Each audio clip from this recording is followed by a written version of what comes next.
We talk about Andrew Jackson. You're going to hear about his early years. You're going to hear about his years as an Indian fighter, and then you're going to hear about him as a politician and eventually a president of the United States. Your only real tie-in with him right now was his heroics at the Battle of New Orleans during the War of 1812. But we're going to tell you all about this guy because he's one of the most interesting, I think, presidents we've ever had. Not overly presidential, but certainly an interesting character. So we're going to talk about Andrew Jackson, the man. We're going to tell you about him from his birth throughout his life before he gets himself into politics. Okay?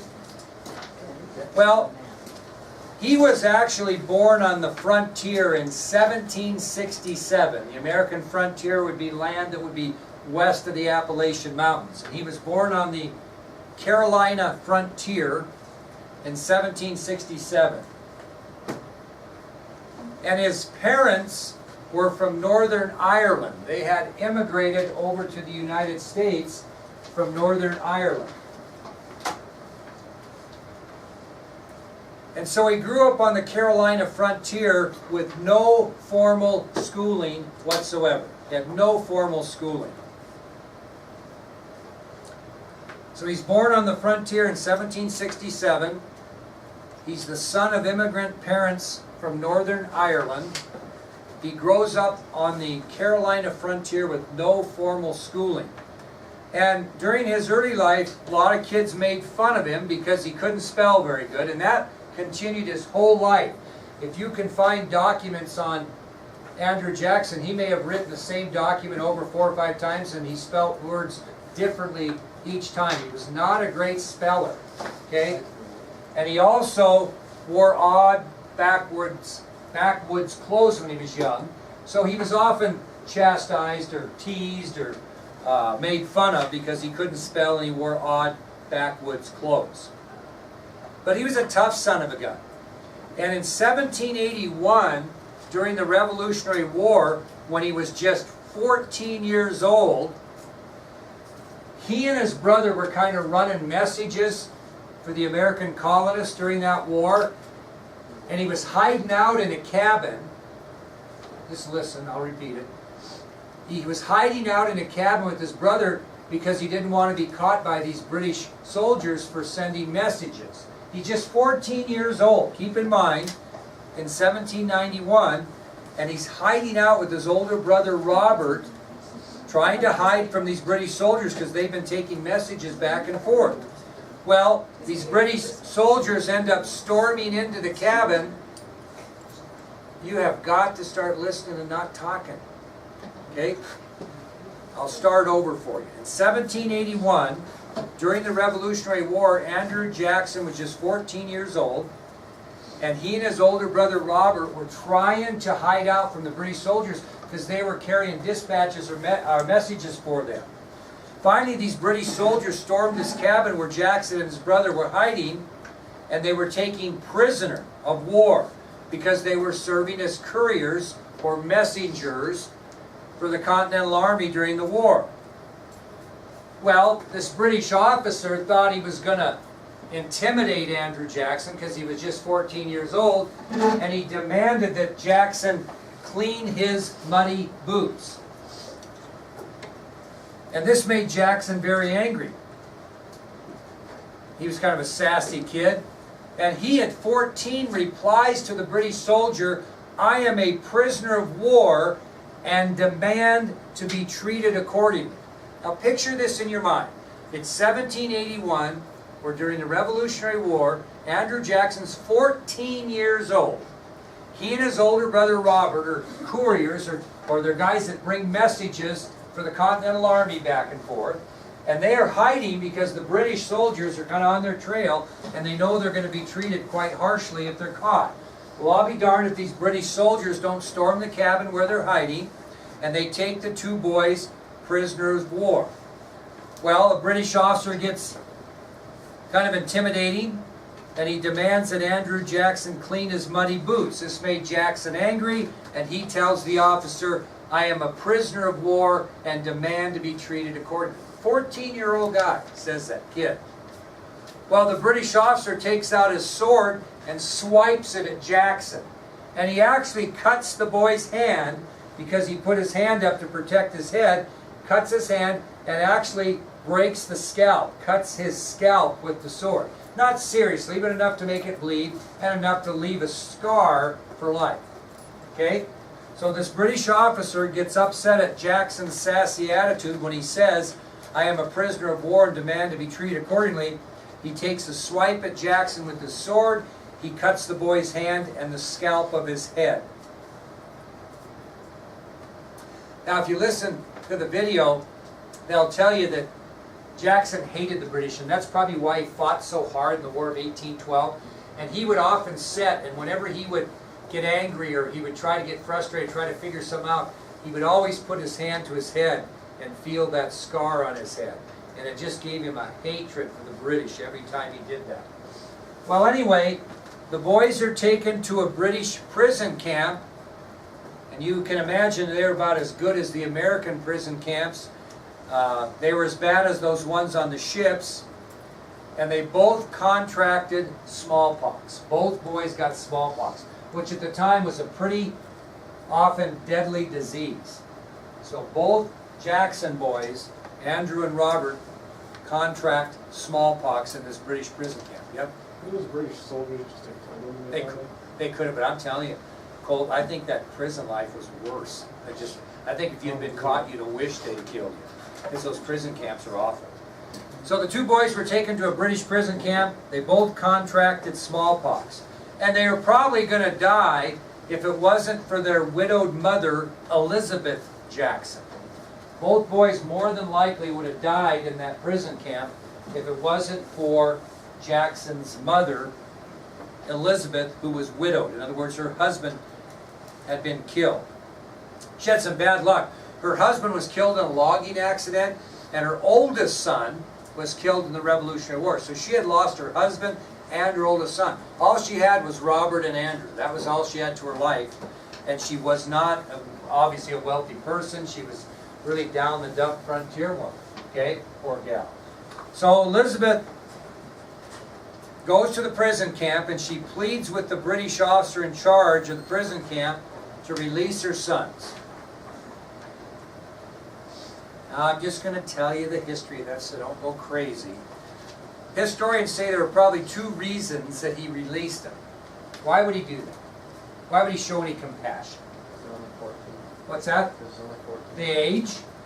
But the rumor was that Mrs. Jackson had to supply a little something in return. If you know what I mean. No, seriously, I'm not being mean, but that's what the deal was. That's what the thought process was. And that'll come back in discussions later in a different fashion. But anyway, Elizabeth pled with the British officer in charge of the prison camp to release her sons. The officer agreed to release the boys, partly because of their young age. Okay? Well, as you can imagine, when she left the prison camp with those boys, they were in horribly grave condition. And she only had one horse. She had one horse. That's all she had, was one horse. So she goes and picks up these boys, and they're both in tough condition, and she only has one horse. Now, Robert was in worse condition than Andrew, so the younger Jackson walked with his mother as they led the horse with the older brother aboard the horse. Okay? So, being Robert was in worse shape than Andrew, and they were both in bad shape. Andrew and his mother Elizabeth led the horse, and Robert was on the horse being taken home, because he was in the worst shape. Now remember, these kids had smallpox, including Andrew, and they walked over 40 miles back to their home in the Carolinas. 40 miles. That doesn't seem very long. I wondered last time one of you kids walked 40 miles. I don't know if I could talk you into riding a bike 40 miles. You think that was too much work. They walked 40 miles, and he was sick, deadly sick with smallpox. Deadly sick. Well, by the time they got that 40 miles back home, Robert died. Robert died on the trip back. And for the next 6 months, Elizabeth Jackson struggled to keep Andrew alive. So Robert died on the trip back. And Elizabeth Jackson spent the next 6 months struggling like crazy to try to keep Andrew alive. What was that time? About 6 months. Well, I'll be darned if Andrew obviously didn't survive. But 6 months after that, Elizabeth died of cholera, which is on your ID sheet, cholera. And I'm going to read the definition of that so you know what that was. It was not a pretty death. So, again, they walked nearly 40 miles back to their home. That would be Andrew and Elizabeth as Robert was on the horse. By the time they got back home, Robert had died. For the next 6 months, Elizabeth Jackson struggled to keep Andrew alive. He survived, but 6 months after that, Elizabeth dies of cholera. Okay, I'm going to read you the definition. You tell me what kind of a death this was.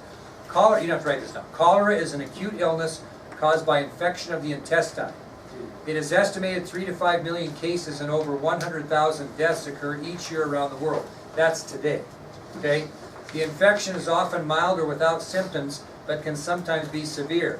Approximately 1 in 10 infected persons will have severe disease characterized by profuse watery diarrhea, vomiting, and leg cramps. In these people, rapid loss of body fluids leads to dehydration and shock. Without treatment, death can occur within hours.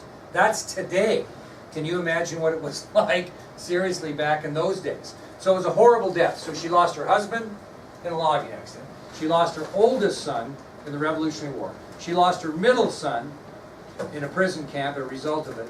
Saved her youngest son and then died herself of cholera. A horrible death. Not an easy life. So Jackson's now an orphan, right? He's an orphan. So where does he go if you're an orphan normally? Where do you go first? Family. Very good. He was taken in by relatives.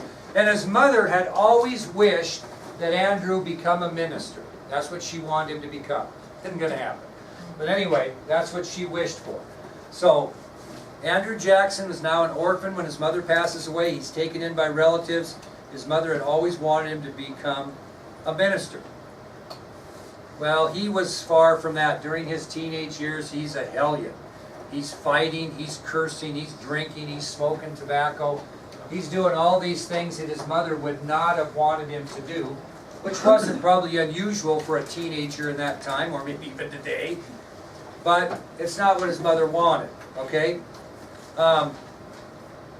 Even as a teenager, he had no interest in education or any type of vocation, learning anything. You know how he earned his money? Stealing. No, wasn't a stealer. What? No? Nope, he wasn't a thief. Gambling. Okay? He would bet on horse races, which will come back later, and dice games in the streets. Okay? That's how he made his money, was gambling. On horse races and dice games. Well, he might not be much different than you guys and gals. He was a hellion. He did everything wrong, everything his mother would have not wanted him to do as a teenager. And when he got to the end of those teenage years, he realized that, you know, his life was going to have to change or he was going to go nowhere. So he makes the decision to try to better himself and get more out of life in his latter teenage years, 18, 19. Okay? He realizes he can't continue to live on the streets and throw dice and bet on horse races and fight and curse and smoke tobacco. He's got to do something if he's going to be anything at all. So he leaves the frontier and moves east on the East Coast. And you know what he wants to become? It's hard to believe he would go from that to this. What's he want to become? A lawyer.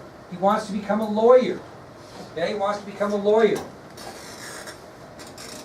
So he goes east, and he actually studies under a very famous attorney by the name of Spruce McKay. Who's got Spruce McKay for a patient? Okay, well there you go. In North Carolina. So Jackson leaves the frontier.